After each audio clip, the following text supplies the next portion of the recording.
Peggy 18.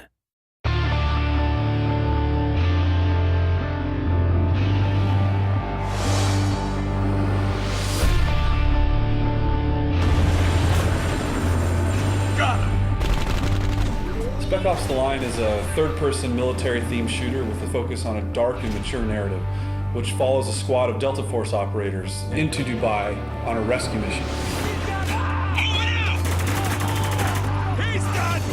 The setting of Dubai really influences the style of combat in Spec Ops: The Line. The unique architecture that's there does some really interesting things with our combat space.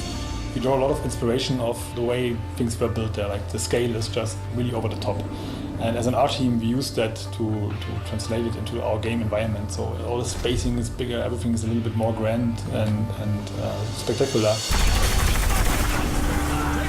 The city's been covered with millions of tons of sand. It really provides sort of a very new and fresh combat experience.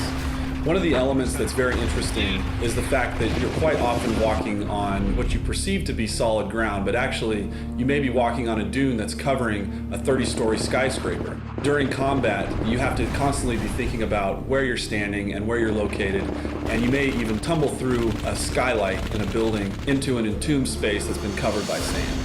Throughout the game, the player encounters opportunities to leverage the power of the sand to help him basically to kill enemies or open new pathways.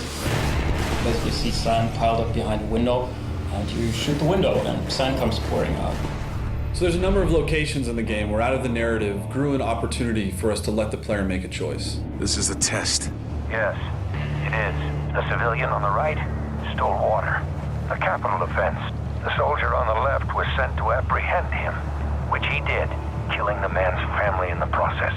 So these are not binary choose A to do the good thing or choose B to do the bad thing types of choices that are presented to the player.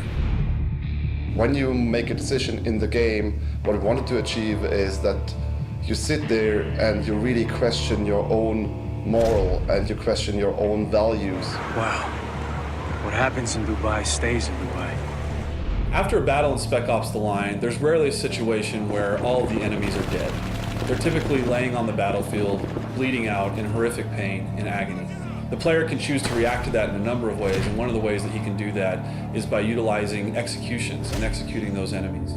Since Spec Ops: The Line is a realistic shooter and you're up against humans with guns, it was always very important for us to make sure that there is enough variety in gunplay and in enemy behavior. So we created all those different enemy types to make sure that there's always enough variety and fun to fight those guys. It was too close, Walker!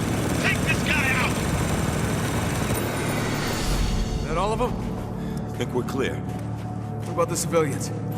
33rd get away with any of them? Yeah, they did. The campaign in Spec Ops: The Line is heavily influenced by the people who are left there in Dubai after sandstorms have ravaged the region. This element of survival in a combat scenario permeates into the gameplay itself. Many of the conflicts in the campaign actually had to do with those survivors and these elements of them trying to provide for their families and protect them from the situation that they found themselves in. This element of civilians being found in the middle of combat scenarios adds a lot of tension to the combats in Spec Ops: The Line. The CIA doesn't start when it can't finish. Well, now's the time to prove it, because I'm not telling you shit. No! What the hell? What we wanted to achieve was that the player really not only makes his decisions as the character, but also as himself, as a person, as the human in front of the console. We hope that this invites players to think about what wartime scenarios are really like for the people that are trapped within their confines.